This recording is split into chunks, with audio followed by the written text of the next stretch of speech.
querido, soy Argueta y vengo a felicitar a don Jaime Arellano, un amigo. Buenos días, mi estudiante, gracias por estar nuevamente en este su programa Jaime Arellano Nación.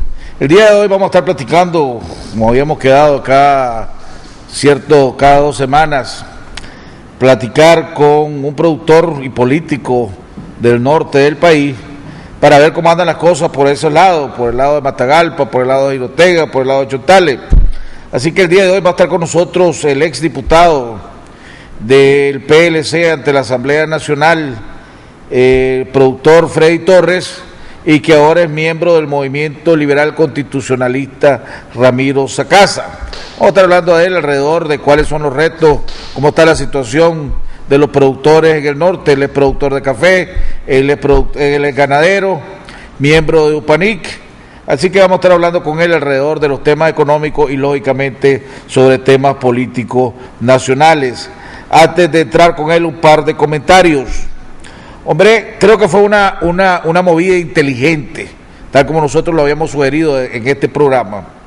El diputado y jefe de la bancada del Frente Sandinista, Edwin Castro, que el día de ayer se reunió con Monseñor Bosco Viva, designado por la Conferencia Episcopal en los temas de familiares, para aclararle sobre la ley y el reglamento de la ley 779. Creo que en poco tiempo vamos a saber si realmente esa conversación o esa aclaración que dio el diputado Edwin Castro al designado por la Iglesia Católica, Monseñor Bosco Viva, si dio resultado o no dio resultado. Pero lo más importante cuando la Conferencia Episcopal se pronuncie oficialmente. Pero lo más importante aquí es que hay un diálogo. Se reactivó el diálogo, digamos, entre la Iglesia y el gobierno. Y ojalá que ese diálogo sirva y continúe para tocar los otros temas que son de preocupación para la Iglesia Católica y que reflejan la preocupación de la mayoría de los nicaragüenses. Aquellos temas que fueron entregados al gobierno en el documento oficial que entregó la Conferencia Episcopal. Ojalá que el gobierno aproveche este primer paso, este nuevo encuentro entre el gobierno y la Iglesia Católica para dejar establecido ese camino.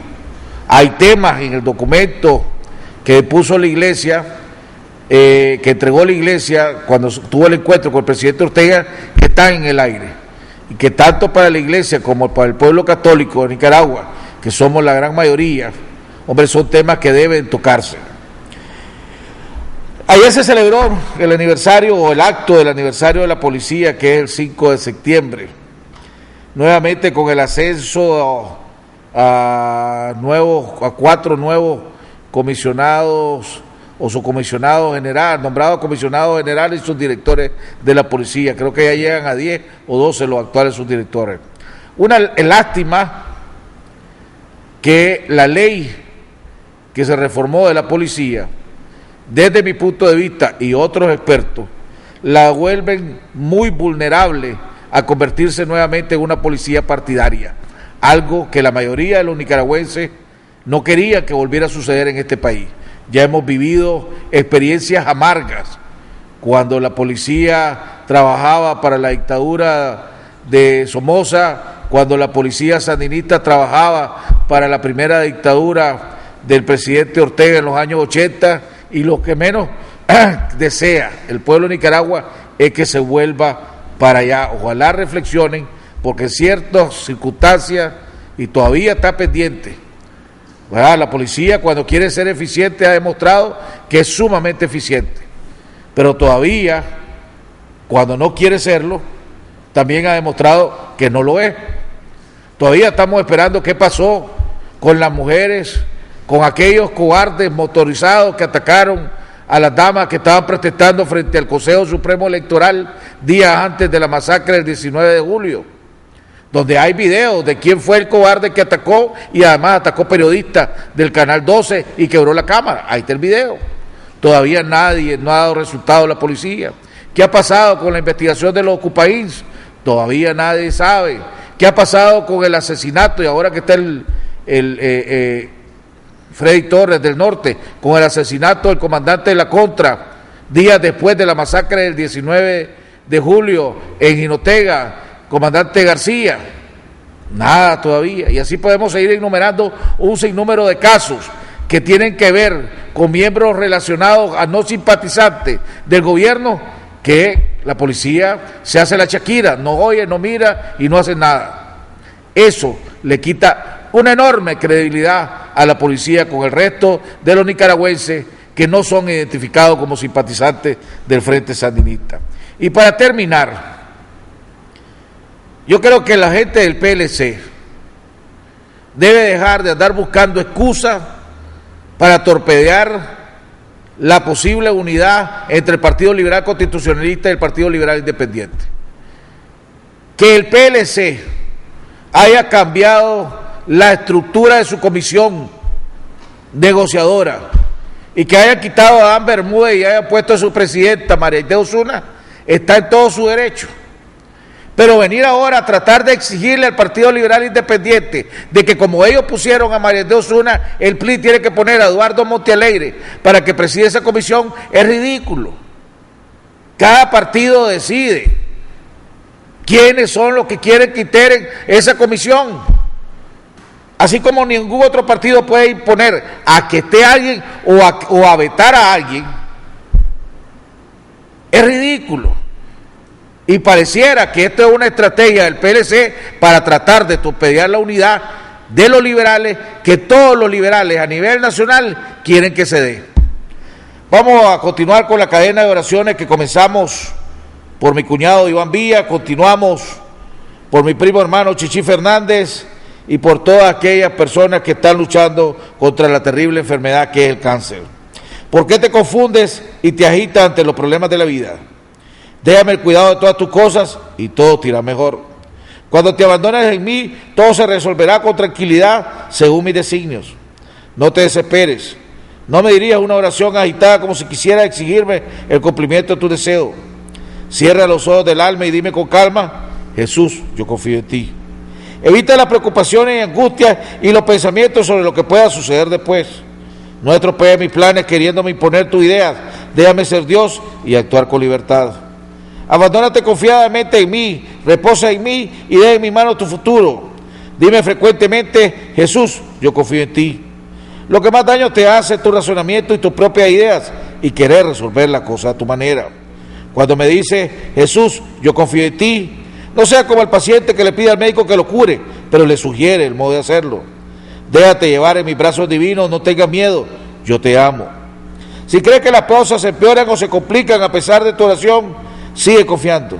Cierra los ojos del alma y confía. Continúa diciéndome a toda hora: Jesús, yo confío en ti. Necesito las manos libres para poder obrar. No me ates con tus preocupaciones inútiles. Satanás quiere eso: agitarte, angustiarte, quitarte la paz. Confía solo en mí todas tus angustias y duerme tranquilamente. Dime siempre: Jesús, yo confío en ti, y verás grandes milagros. Te lo prometo por mi amor. Vamos a un cambio y regresamos con nuestro invitado, el productor y exdiputado de la Asamblea Nacional, Freddy Torres. Ya volvemos.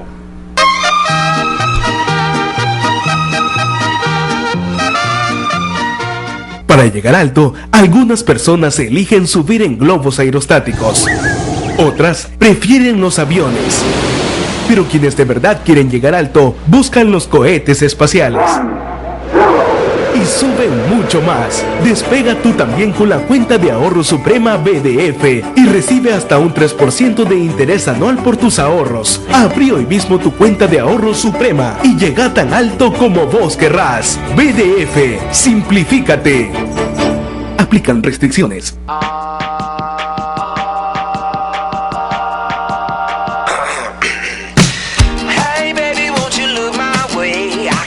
El E1 de Movistar para centrales telefónicas ha transformado la comunicación de muchas empresas, haciéndolas digitales, más eficientes y productivas. En Hispamer, por ejemplo, ahora toda la comunicación es digital, logrando que no se pierda ninguna llamada, donde 30 contactos pueden hablar simultáneamente y la empresa puede usar hasta 100 números telefónicos, gracias a la alta velocidad para la transmisión de voz, datos y videoconferencia que el servicio ofrece. Con nuestro E1 de Movistar en Hispamer hemos bajado nuestros costos de comunicación y ahora los tiempos de respuesta son más rápidos entre la gerencia, los departamentos de la empresa, nuestros clientes y proveedores nacionales e internacionales. Movistar, con soluciones tecnológicas que hacen crecer tu empresa. Yo aprendí el oficio de mis padres. Nosotros somos bien laboriosos y nos conocen bastante por la calidad de nuestro trabajo. Ahora nos buscan para dar consejo. Como dicen mis padres, cada problema tiene su solución. El agente Banpro llega donde nadie ha llegado. Podrás depositar, retirar o pagar servicios. Cuando más nos necesitas, estamos acá, siempre cerca. Agente Banpro.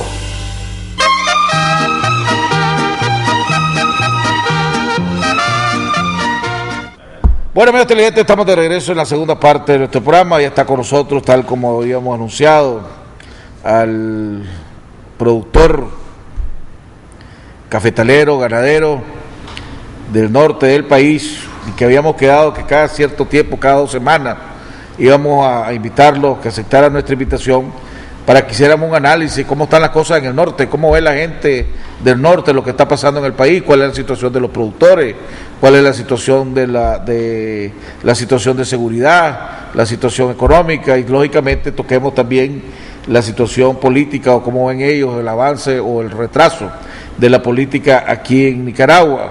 Está con nosotros el ex diputado ante la Asamblea Nacional, ex miembro de la Comisión Económica de la Asamblea Nacional, ex miembro del PLC y ahora miembro del grupo Movimiento Liberal Constitucionalista, Ramiro Sacasa, el productor y ex diputado Freddy Torres. Don Freddy, bienvenido al programa. ¿Cómo están las cosas allá en el norte, hombre? Muchas gracias por la invitación. Bueno, vos sos miembro de UPANIC también, ¿verdad? Sí, estamos ahí siempre en UPANIC presente, estamos al tanto no solo de lo que ocurre en el norte, sino como ahí vos sabés que están todos los rubros del sector agropecuario representados en UPANIC, su nombre lo dice, Unión de Productores Agropecuarios de Nicaragua. La semana pasada estuve aquí en el programa a Mike Healy, sí, presidente de UPANIC, y dio buena noticia en términos generales, y podrías decir mala noticia también. En buenas noticias decía que él veía que la afectación de la sequía en la producción global de Nicaragua no va a ser grande. En el corredor seco probablemente sea, pero que en términos generales la producción del sector agropecuario este año no iba a ser afectada como antes, tan alto como antes se creía. Él decía tal vez un 10% menos de la producción nacional en ciertos rubros, no en todo. Pero dio la mala, que eso, bueno, consideremos la buena noticia, pero dio la mala noticia de que aquí, por el alto costo de producir aquí en Nicaragua, aquí podemos olvidarnos, decía él, de que los nicaragüenses volvamos a comprar frijoles a 8, 9, a 10, 11 córdobas a la libra. Aquí lo más barato, si es que logramos conseguir frijoles, va a ser a 18, 19 córdobas. Y da la casualidad que desde que él salió y dijo esto, el precio del frijol se mantiene entre 24, 25, 26 córdobas, incluyendo el frijol que trajeron el gobierno, que importó el gobierno. ¿Coincidimos con ese análisis, ese resumen que dio Mike Healy, presidente de UPANIC? De alguna manera sí, pero poniendo algunas variables. Hace algunos años, aquí la cosecha de frijoles, la de Apante, que es la principal, salía al mercado y venían algunos salvadoreños que la compraban y se la llevaban, una parte. Pero ahora hay un fenómeno. Pero debo decirte esto, pues, en el momento en que salía la cosecha, el frijol bajaba considerablemente porque se atiborraban los mercados de frijoles que venían de las zonas profundas de la montaña de Nicaragua. pues de Nueva Guinea, Guaslala y todas esas zonas. Pero ahora, ¿qué sucede? Hay una legión de acaparadores, ¿verdad? Y algunos que yo creo que hasta son cercanos a algunas esferas y algunas zonas de influencia o personas de influencia en el gobierno. Entonces, esa legión de acaparadores, con varios millones de dólares en la bolsa, acaparan, compran, y entonces ese efecto de abundancia en el momento que sale la cosecha ya no tiene un efecto en el mercado de oferta y demanda. Pero ahorita no ha habido, pues, porque la cosecha de primera no es, la cosecha. Vos estás calculando que eso es lo que va a suceder. No, es que es lo que ha venido ocurriendo todos estos años. Es más, yo te voy a decir algo. Con todo y el precio del frijol, vos no has visto que ha dejado de haber frijol en ningún lado, porque lo que se va haciendo es sacándolo reguladamente todos estos que tienen bodega. Y yo te puedo decir, en Matagalpa, yo veo bodegas que están hasta el copete de frijoles, y han estado hasta el copete de frijoles.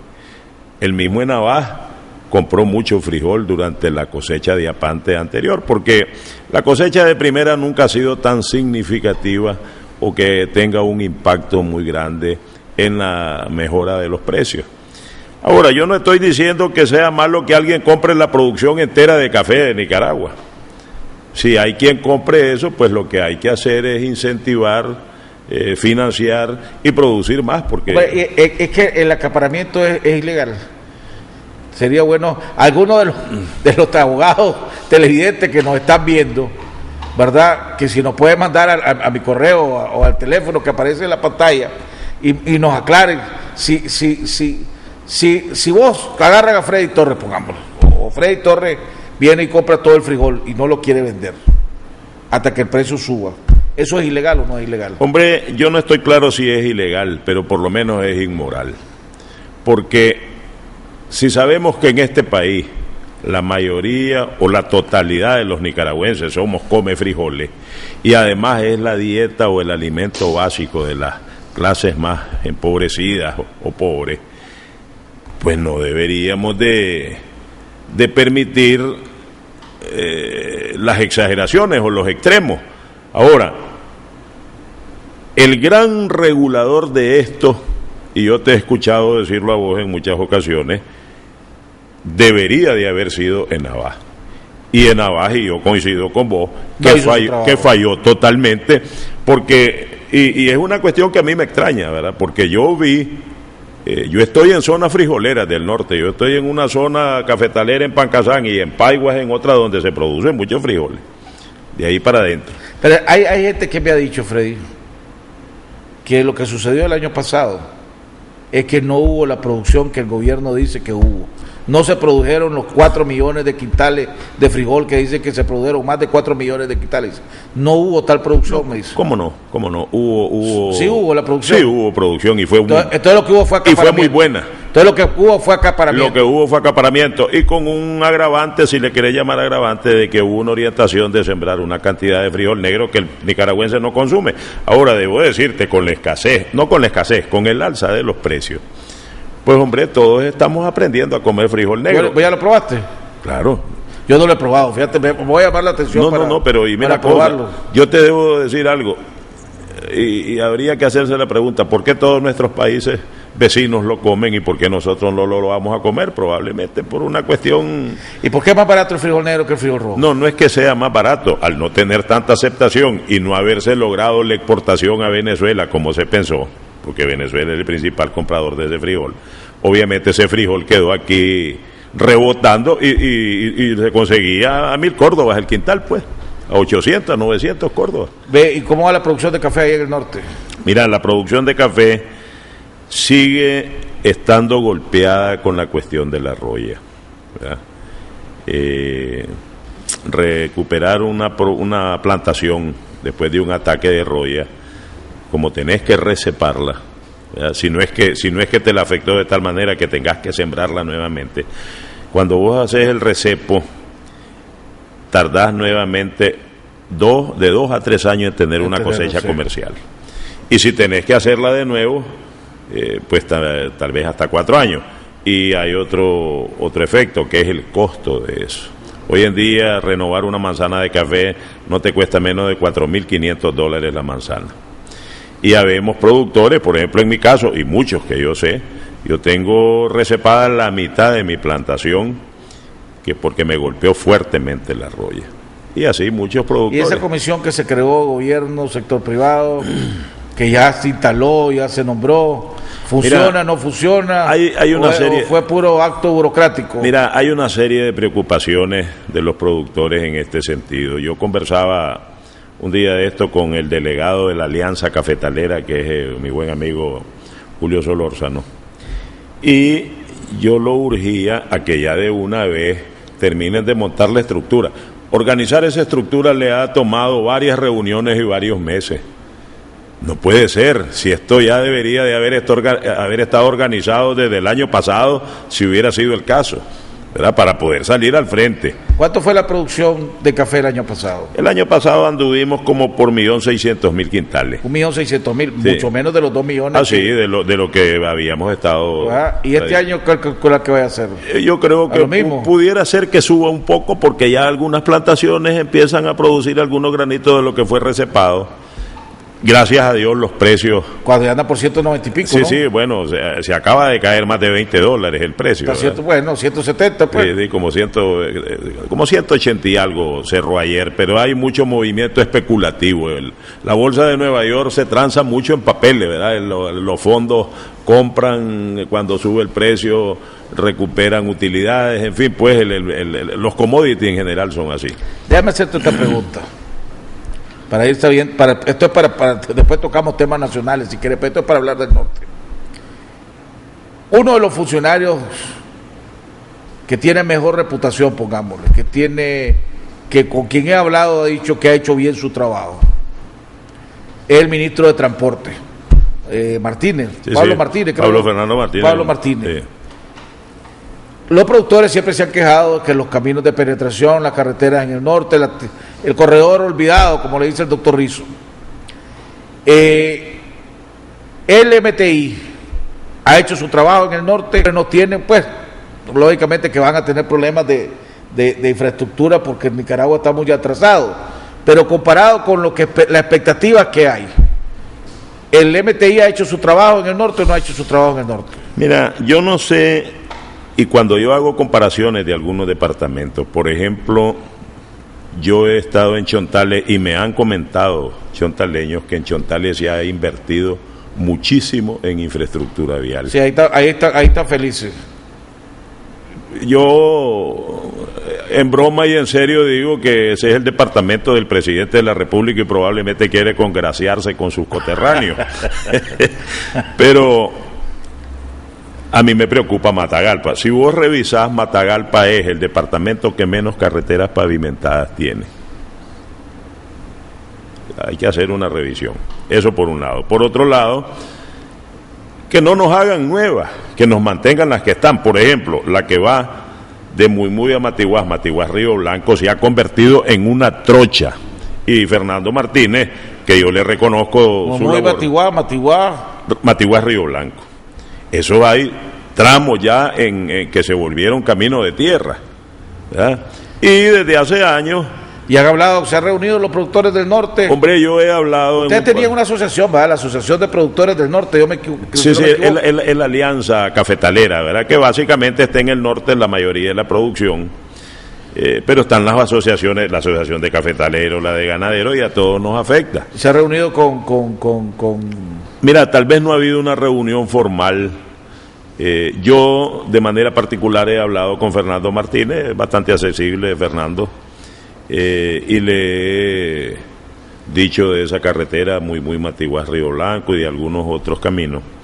Pero hay una problemática. Ahora, yo no sé cómo va a salvar el gobierno de Ortega en algún momento el hecho de estar 2 periodos de su gobierno y una carretera que se ha ido convirtiendo en un camino de tierra no tenga ya un plan. ¿Qué le ha contestado? ¿Qué te ha contestado el ministro? Fernando siempre también de manera bromista me dice que Dios hizo el mundo en 6 días y que el domingo descansó y que ahí vamos y que no es así nomás. Y de alguna manera yo entiendo eso. pero no hay ninguna justificación para que un gobierno esté dos periodos. Pero ahí hay mucha producción, ¿verdad? Ahí sale mucha producción. No, es que te voy a decir algo más. Esa carretera lo que más la ha destruido es el paso de las rastras cargadas de madera que vienen de Bozaguá, y los principales explotadores de eso son gente vinculada. No voy a decir que solo a este gobierno, a todos los gobiernos han estado vinculados algunos que hacen ese negocio de la madera y que explotan Bozaguá a veces de manera ilegal. Entonces, ¿qué hacer pues ante esto? No se respetan, allí debería de haber una báscula. ¿Quiénes son los diputados, por ejemplo, del Frente Sandinista de Matagalpa? Yo sé que de los liberales es Santiago y Pedro Joaquín Treminio. Y Treminio, ¿verdad? Pero de los sandinistas, ¿quién? De los sandinistas, que por arte de magia ahora tienen 4 diputados, pues está la Irma Dávila, a ver, ¿quién es otro? Bueno, porque los matagalpinos deberían de exigirle a los diputados, hombre, en el presupuesto, porque ese era, pues, en los presupuestos de los diputados negociaban, bueno, eso era cuando había, pues, democracia. Cuando había que negociar. Ahora es la dirección y las razones por las que acaba de renunciar el alcalde de La Conquista, pues, que es un hombre con carácter independiente y no quiere ser manejado de manera centralizada. Pero yo te decía que hay algunas variables en esta cuestión de infraestructura, y por ejemplo yo te voy a mencionar uno. Yo constantemente llamo al FOMAV para hacer gestiones de caminos de Matagalpa.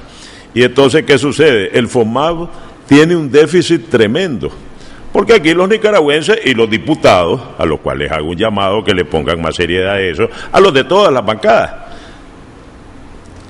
cada vez que se habla de establecer un aumento en la contribución que damos los usuarios en el precio del combustible para que el FOMAV reciba más fondos, ahí todos se sienten chimados. Pero la realidad es una cosa: si aquí no dotamos de fondos suficientes al FOMAV para el mantenimiento de nuestras carreteras, pues no tendremos carreteras, porque además ahora el BID y cuanta gente financia carreteras te exigen que tengas fondos suficientes para mantenerlas. ¿Cómo puede haber un déficit si se ha mantenido el mismo, inclusive hay más volumen de venta de petróleo, pues? O sea, sí. y ese es un juego peligroso lo que vos estás diciendo, porque la gente ya no aguanta pagar más por el combustible. Sí, pero es que hay una cosa. O sea, somos el segundo país más caro de Centroamérica, y antier salió en el periódico una investigación que estamos entre los países del mundo que más cara la gasolina se paga, del mundo, donde más cara se paga la gasolina. Y vos estás diciendo que hay que agregarle más. No, te van a linchar. Pero es que espérate un momento. Cada cosa a su lugar. Si el FOMAV, que es lo que va a mantener las carreteras, que ya tiene un porcentaje, sí, ya tiene un porcentaje, pero es insuficiente. Mira, Nicaragua tiene 18,000 kilómetros entre caminos y carreteras. Y si vos revisás el presupuesto del FOMAV y con lo que hay que hacer, y con el agravante de que... ¿Cuánto recibe el FOMAV? Bueno, no tengo claro, ¿verdad?, en este momento cuánto, pero sí, para mantener esa cantidad de kilómetros, probablemente si vos le pones ahí cuánto necesitas, vas a quedar muy corto, porque por mucho que hablemos de que ya se le cobra, pero probablemente ante la cantidad de caminos que hay que mantener, porque ¿qué es lo que sucede, por ejemplo, con este camino, esta carretera que va de Muy a Río Blanco? Yo hablo con el FOMAV y me dice, bueno, esa carretera está destruida. Nosotros no la podemos mantener porque lo que necesita no es mantenimiento, es rehabilitación, como quien dice, hacerla de nuevo. Y entonces yo no veo ninguna gestión de este gobierno, que ya va a cumplir 2 mandatos, Ortega, en esa dirección.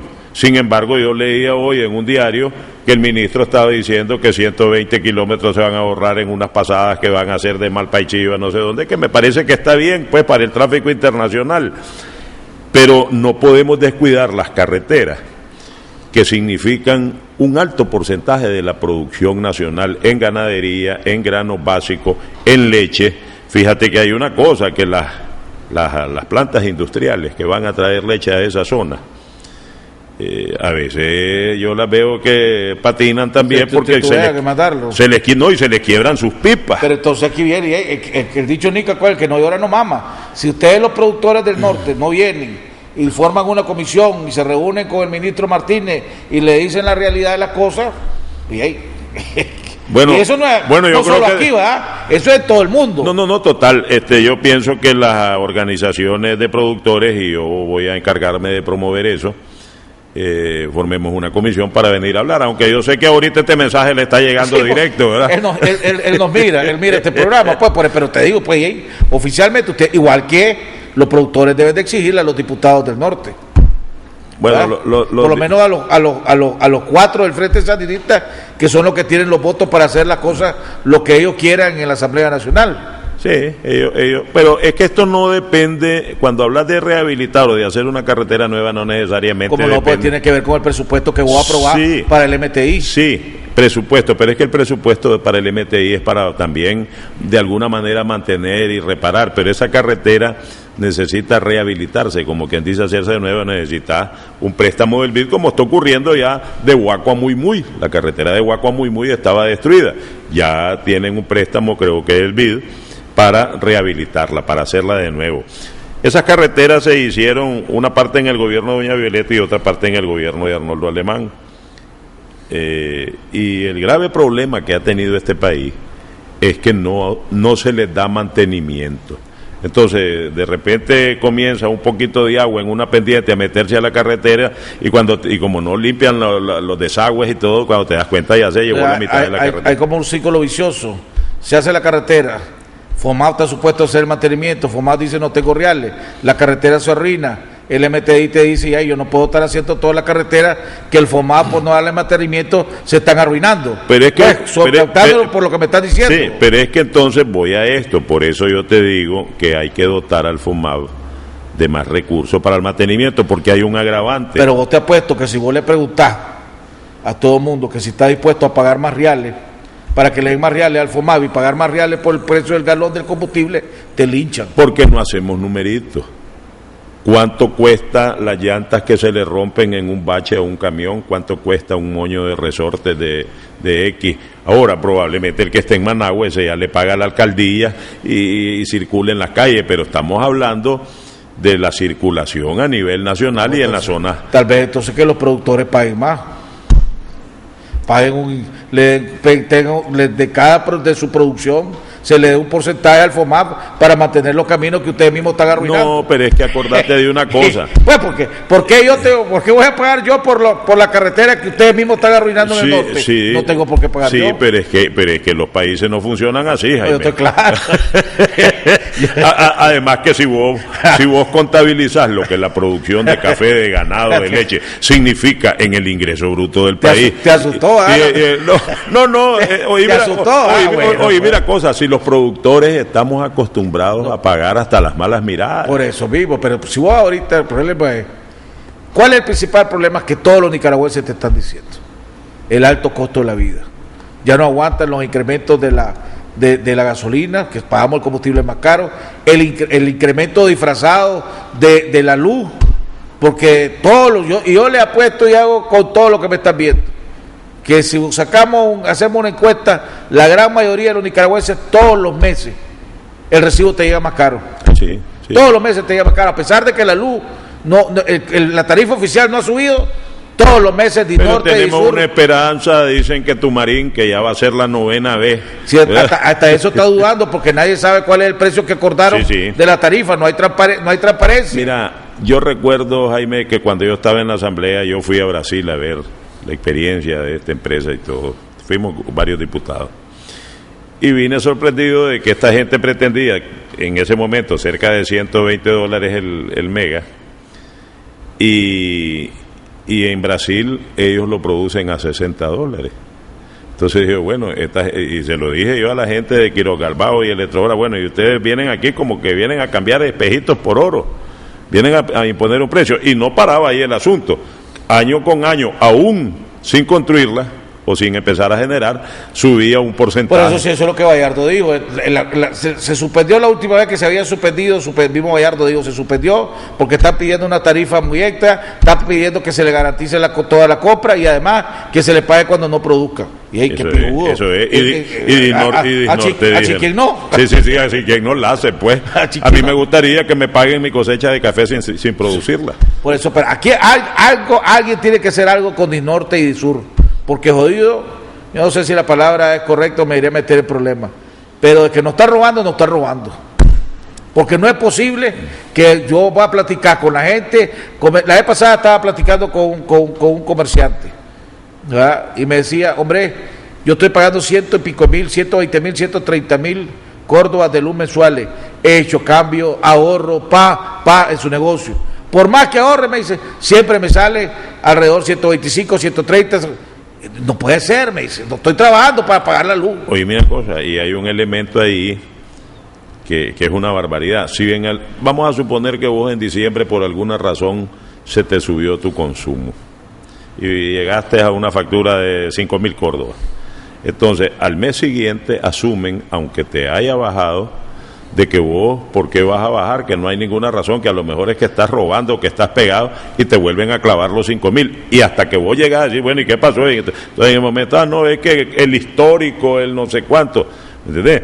Entonces, yo creo que esta empresa al final lo que hace es un gran licuado, yo así le llamo, hacen un licuado, ¿verdad?, de todo lo que ellos pierden por problemas en las redes, por los asentamientos o por las razones que sea, y al final ahí te va tu porcentaje de lo que estamos pagando por los que no pagan, pues. Vamos a ir a un cambio y cuando regresemos seguimos haciendo y hablando del norte y vamos a tocar temas nacionales con el productor Freddy Torres. Ya volvemos. Agroalfa, enriquecemos tus cultivos, venta de agroquímicos, fertilizantes, equipos y veterinaria. Visítenos en nuestras 9 sucursales: Chinandega, León, Huigalpa, Sébaco, Estelí, Jinotega, Matagalpa, Malacatoya, Casa Matriz en Managua, Semáforos Guanacaste 150 metros al sur, Edificio Agroalfa. Teléfonos 2341-2165, 2266-0188. Para más y más cosechar, solo productos Agroalfa debes aplicar. Agroalfa, enriquecemos tus cultivos. Todos sus servicios corporativos con un solo proveedor. Claro. Potencialice los recursos de telecomunicaciones de su empresa con las soluciones que brinda Claro Corporativo. Móvil corporativo. Planes móviles a la medida de su empresa con las mejores tarifas del mercado. E1 telefónico. Maneje con eficiencia un alto volumen de llamadas, gestionando hasta 30 llamadas de forma simultánea. Internet corporativo. Navegue ilimitadamente a máxima velocidad con la seguridad y eficiencia que le brinda la red más estable y confiable del país. Datos corporativos. Transmisión de datos privada y permanente con cobertura nacional e internacional y tecnología de punta. Optimice su empresa con Claro Corporativo.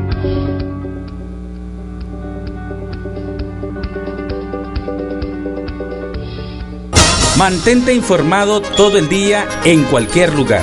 Así lo hacen casi 4 millones de visitantes a nuestro sitio web, con transmisión en vivo las 24 horas del día, con un amplio archivo de notas y videos. También puedes seguirnos en Facebook y Twitter y suscribirte a nuestro boletín electrónico Cuarto Poder para que cada día tengas en tu correo un resumen ejecutivo de las principales noticias del día. Suscribirse es fácil. En la página principal de canal15.com.ni ingresa tu correo electrónico. Inmediatamente recibirás una notificación, dale a aceptar y listo. Recuerde, somos 100% noticias, con primicias a toda hora.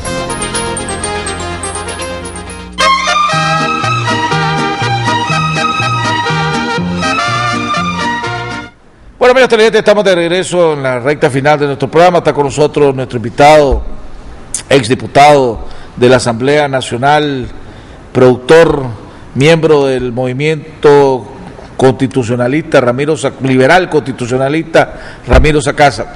Freddy, hombre, hace unos días, el día martes, el COSEP tuvo su acto anual, donde Chanito fue reelecto presidente nuevamente, y en su discurso, en uno de los primeros puntos, o el primer punto que tocó, era el tema de la institucionalidad, de la importancia de la institucionalidad. Y en una parte de ese tema, habló de la necesidad aquí en Nicaragua de una reforma a la ley electoral, habló de la necesidad de la creación de un instituto de cedulación y que se manejara fuera del ámbito político lo que es la entrega de cedulación, y la necesidad de que en las próximas elecciones hubieran jueces con credibilidad, decía, jueces creíbles. Tuvo una ovación en el acto, ese fue tal vez el momento que más ovación y aplauso tuvo. Ya estamos llegando a finales del 2014, ya estamos el año que viene, el año preelectoral, ¿verdad? Y no veo a la oposición haciendo nada, ni ganando terreno, pues, o sea, es que es como que si estuvieran enterrados, pues nadie los escucha. Antes por lo menos sacaban de vez en cuando algún comunicado, hacían alguna conferencia en algún lugar, pero ahora ni eso, no se oye para nada. Pues. ¿Qué está pasando con la oposición, con usted en la oposición en este país, hombre? Antes de comentarte tu pregunta o de contestarte, quiero aprovechar para enviarle mi saludo y mi felicitación públicamente a José Adán Aguirre, que con todo y las críticas de algunos ha dado frutos todo lo que José Adán ha hecho en todo este diálogo y esta concertación público-privada, que tuvo que ser un presidente del que nunca esperábamos que lo estableciera, porque los anteriores se dedicaron a cualquier cosa, Bolaños a pelear, Arnoldo a otros menesteres, pero no buscaron ese acercamiento verdadero con el sector privado. Y para que Daniel no diga que solo le señalamos lo malo, le vamos a reconocer el haber establecido aquí una relación que incluso creo que quedó ahora en la Constitución, que se debe en la reforma. Pero es que varias cosas buenas no logran enmendar una mala, ¿verdad? Porque pues puedes hacer 99 cosas buenas, pero si haces una mala, no lo estás haciendo bien. Y si tiene el peso que debe de tener los jueces creíbles en un país, porque este no es un problema solo del Consejo Supremo Electoral, es un problema de institucionalidad del país, de cómo se nombran los magistrados de la Corte Suprema, de cómo se nombran los magistrados en el Consejo Supremo Electoral, cómo una persona tan cuestionada como Roberto Rivas sigue al frente de eso. Y como vos mismo decís, yo veo a la oposición muy complaciente, y probablemente Daniel Ortega y su gobierno están atenidos y dicen, mira, aquí a la gente no le importa eso. Son 4 cabezas calientes o los que tienen mayor instrucción los que están preocupados por la institucionalidad, porque se dan cuenta que eso detiene la inversión, que eso detiene el desarrollo del país. Un inversionista serio no quiere ir donde para poder funcionar tiene que ir a gestionar con el presidente de la República lo que podría resolver a través de sus instituciones. Pero cuando ve el presidente que no es dundo, ve tal vez al sector más importante para el gobierno, que es el sector privado. Es un aliado directo o indirecto que el gobierno necesita, claro, para mantener su estabilidad y para mantenerse en el poder. Necesita el sector privado. Viene el sector privado y toca el tema. Es más, y el sector privado tuvo una campaña permanente en televisión. Por años la ha tenido. Viene la iglesia y entrega un documento que la Iglesia Católica sigue siendo tal vez el poder más fuerte que hay en Nicaragua.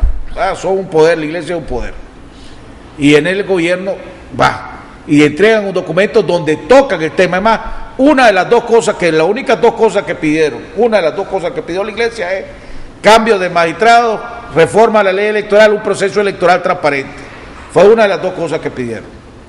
Y la oposición, en vez de montarse en eso, pues ya que no tienen su propio caballo, pues montarse en eso para hacer bulla y hacer algo y ver si se logra, pasan desapercibidos. Entonces, vos que sos de la oposición, pertenecer a un movimiento que está en la oposición, ¿qué es lo que hablan? ¿Qué es lo que discuten, hombre? ¿Qué es lo que platican? Mira, ¿qué piensan? Debo decirte, Jaime, en mi caso personal, en cuanto foro, en cuanta cosa ando, yo siempre he remarcado el tema de la institucionalidad en el país. Y vos decías al inicio del programa, por ejemplo, el problema de la policía. ¿Cómo nos sentiríamos los nicaragüenses que después de haber venido profesionalizando a esa policía, y yo veía un día de esto a Carmona en un programa decir que la jefa de la policía no tiene por qué andar en actos partidarios, solo en actos oficiales de Estado? Y en eso yo le voy a reconocer a Bolaños y a Arnoldo de que no llevaron a la policía a actos partidarios ni al ejército. Actos oficiales sí deben de estar ahí porque el jefe supremo es el presidente de la República. Pero aquí pareciera ser que el objetivo es lograr esa regresión pues de Estado, partido, ejército, policía, y por mucho que ahora se llame Ejército Nacional y Policía Nacional, ¿de qué va a servir el nombre si al final van a funcionar a favor de? Perdóname que te interrumpa. Nosotros ya sabemos lo que hace el presidente Ortega. Nosotros sabemos lo que, pues se mira lo que hace el COSEP, se mira lo que hace la Iglesia Católica. Lo que no sabemos es qué es lo que hace la oposición, qué es lo que piensa la oposición. Pues, cada vez que te hago una pregunta me salí diciéndome lo que hace mal el presidente Ortega o lo que hace bueno. La pregunta es, ustedes, que son los que están a cargo de la oposición, los liderazgos de la oposición, ¿verdad? ¿Qué hacen? ¿Qué piensan? Mira, date cuenta que la gente que está el foro político por excelencia es la Asamblea Nacional. Y yo debo decirte que en la Asamblea Nacional veo muy pocas personas que tengan la suficiente habilidad para enfocar los temas y para centrar. Con costo veo un poco a Alberto Lacayo, que a veces se exalta un poco, pero de ahí todo piano. Pero ya sabemos que la Asamblea Nacional no tiene los votos, el Frente tiene una pero es que no es por votos que vayas a lograr, es que, hombre, si los diputados, yo cuando estaba en la Asamblea decía que éramos como vedette, están cualquier cantidad de cámaras y periodistas todos los días a la expectativa de que si estornudás muy fuerte, ¿entendés? Entonces, ahí hay un espacio interesantísimo para generar opinión. Claro, aquí muchos medios de comunicación están copados por el sandinismo, pero quedan algunos que son independientes y que pueden sacar la opinión de los diputados. Sin embargo, yo veo que todos están ahí muy adormecidos, muy conformes, muy preocupados de que si van a quedar la próxima vez o no, ¿verdad? Pensando en la unidad liberal, como me dijo Wilber López en un programa que estuve en una radio con él.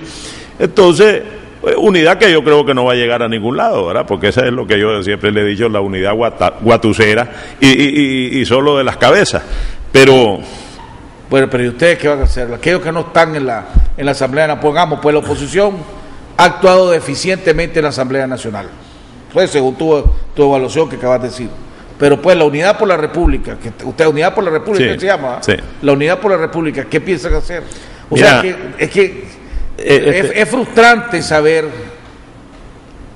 o no saber nada de ustedes, de la oposición, para aquellos que no simpatizan con el gobierno del Frente Sandinista y quieren cambio, porque no se ve que ustedes estén haciendo nada para lograr ganarse el voto de aquellos, de los independientes, que son la mayoría en este país.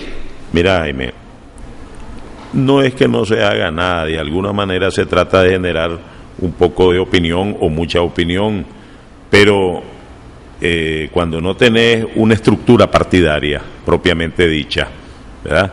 Y por mucho que la Unidad por la República en algún momento agrupa a algunos elementos, pero no es algo que tenga la fortaleza suficiente para dar golpes ciertos. Lastimosamente aquí los partidos políticos están controlados por dos personajes, y yo lo digo en claras voces, por un lado Eduardo Montealegre y por otro lado Arnoldo Alemán, que sencillamente se han dedicado a hacerle el juego al Frente Sandinista. Y cuando digo esto lo digo con propiedad. Vos viste cómo en el fraude del 2011-2012 al PLC se le dejó totalmente en cero, y vos no viste a un Arnoldo Alemán ni a nadie de los que estaban arriba dirigiendo el partido, hacer reclamos serios. Lo mismo sucedió con Eduardo Montealegre, que fue a incorporarse a la Asamblea para legitimar todo lo que había ocurrido. Y entonces, ¿qué harías vos si yo fuera Daniel Ortega o si yo fuera Daniel Ortega viendo cómo la oposición? Porque aquí hay una premisa que es cierto, pues la ley electoral dice que si no te presentas a una elección, perdés la personería jurídica. Y entonces Daniel Ortega a eso se atiene, dice, bueno, de todas maneras estos tienen un solo camino, presentarse, porque si no pierden la personería jurídica, y si la pierden, además de eso, al no presentarse, yo me adjudico todos los votos y pasaría lo que ya sucedió en Venezuela, que fue una experiencia dura para Venezuela cuando no había allí más que diputados oficialistas porque la oposición se retiró. Entonces estamos en unos callejones sin salida tremendo, ¿verdad?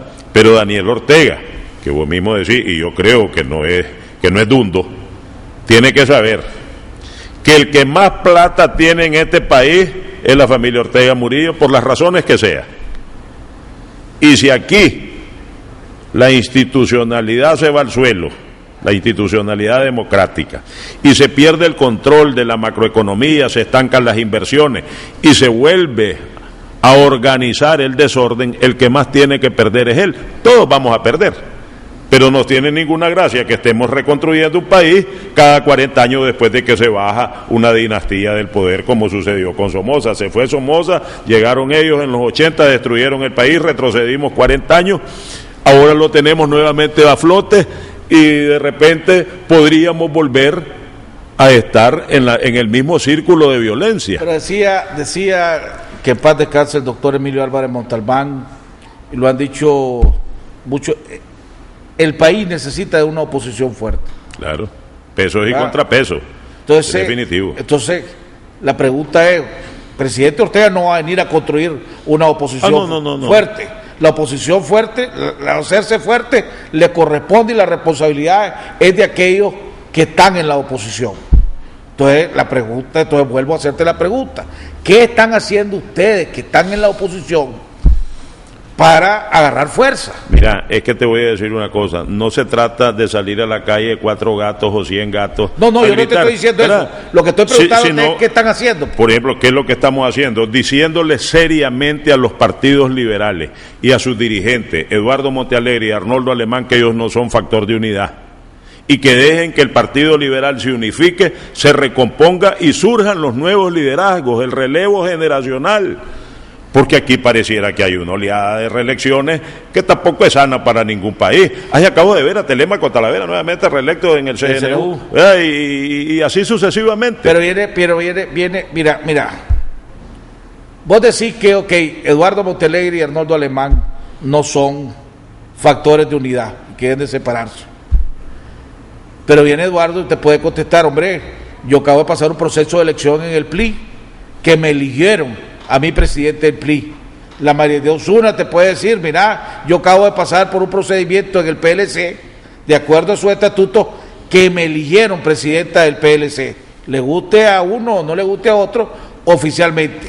Y te puede contestar la pregunta, ¿quién te eligió a vos en el movimiento constitucionalista Ramiro Sacasa? ¿Quién te eligió a vos en la Junta Directiva? ¿O quién eligió a Carlos Noguera? ¿O quién eligió a Chepe Palé? ¿Con qué autoridad puedes venir vos a decirme a mí que yo no tengo derecho a estar, y a vos que nadie te eligió o te eligió un grupo pequeño, decir que sí tenés derecho a estar? Porque la misma pregunta le hago a Edgar Matamoros en el Movimiento Unidad. ¿Quién lo eligió a él? De acuerdo a unas reuniones, a su estructura, lo eligieron a Edgar Matamoros. Está bien, él es el representante del Movimiento Unidad con Dignidad o algo así.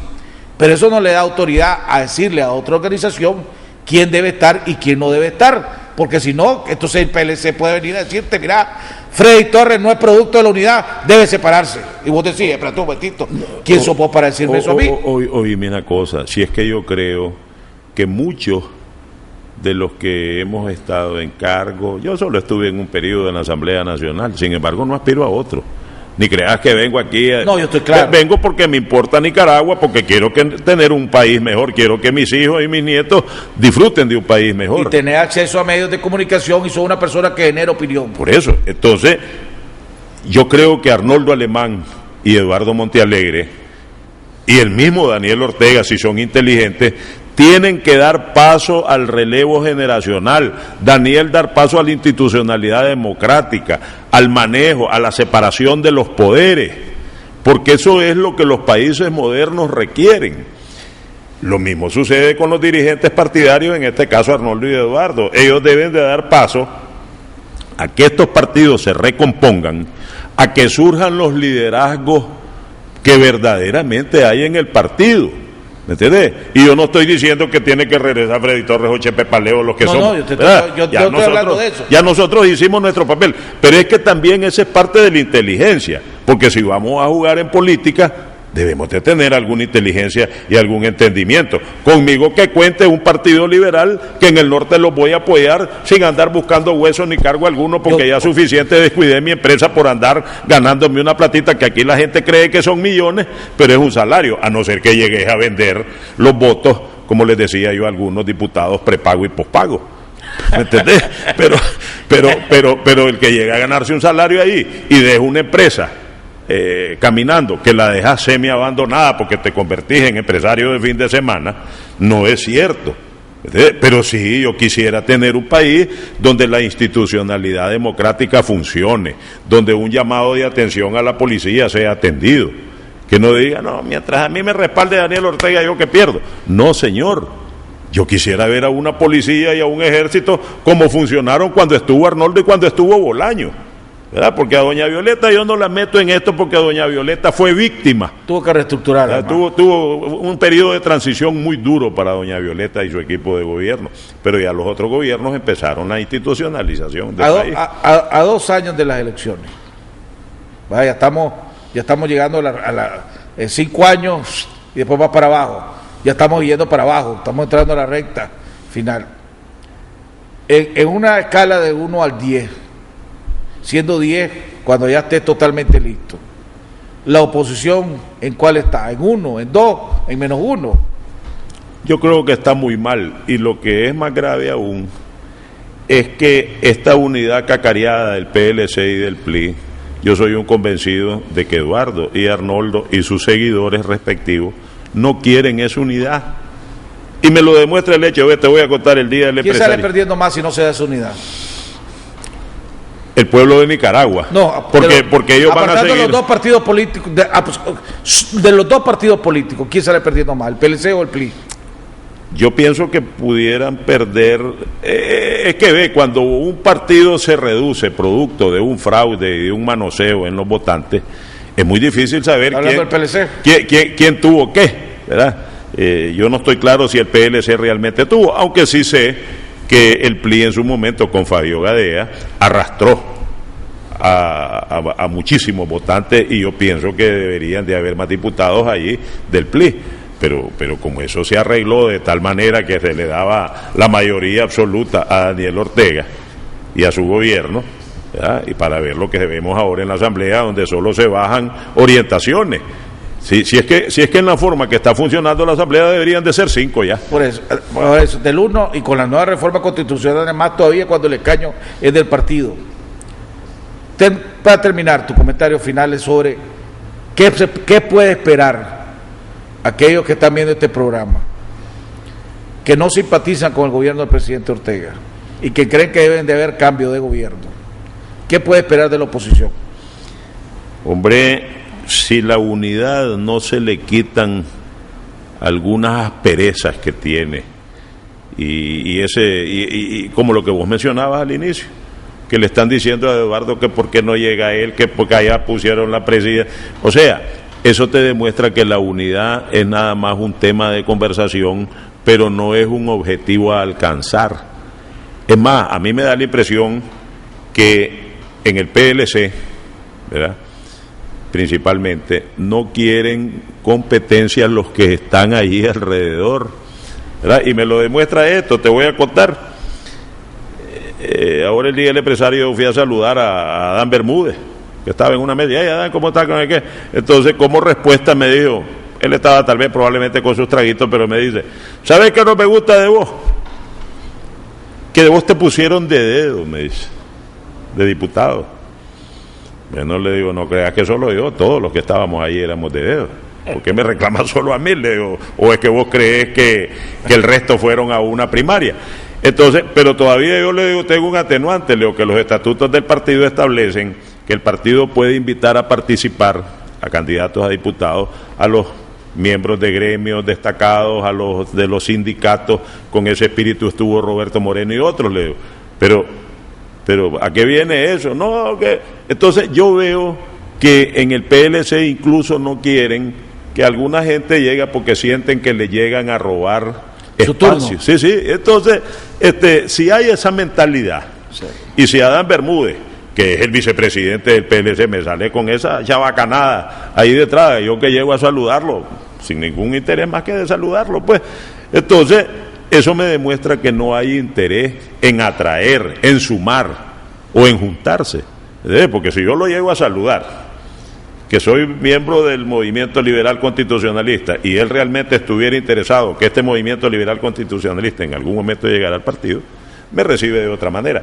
Entonces, y así mismo ocurre, creo yo, en el PLI, tal vez en menor grado, porque ahí los que ya están. Entonces, desde tu punto de vista, el panorama para la oposición sigue siendo bastante oscuro. Sigue siendo sombrío.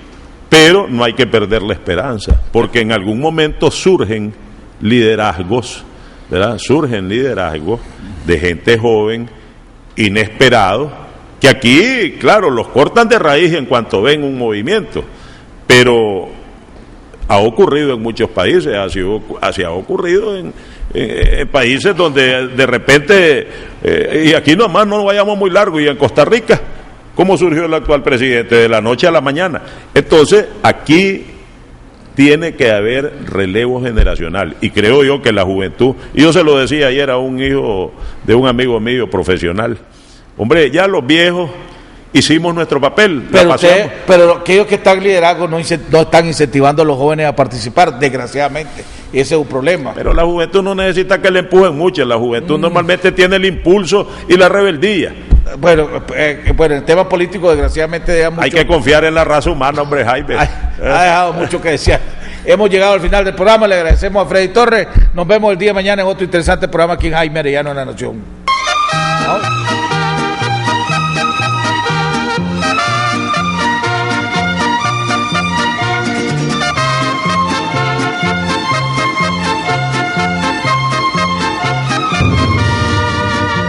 Muy lejos yo vengo a cantar, soy del campo y del pueblo querido, soy Argueta y vengo a felicitar a don Jaime Arellano, un amigo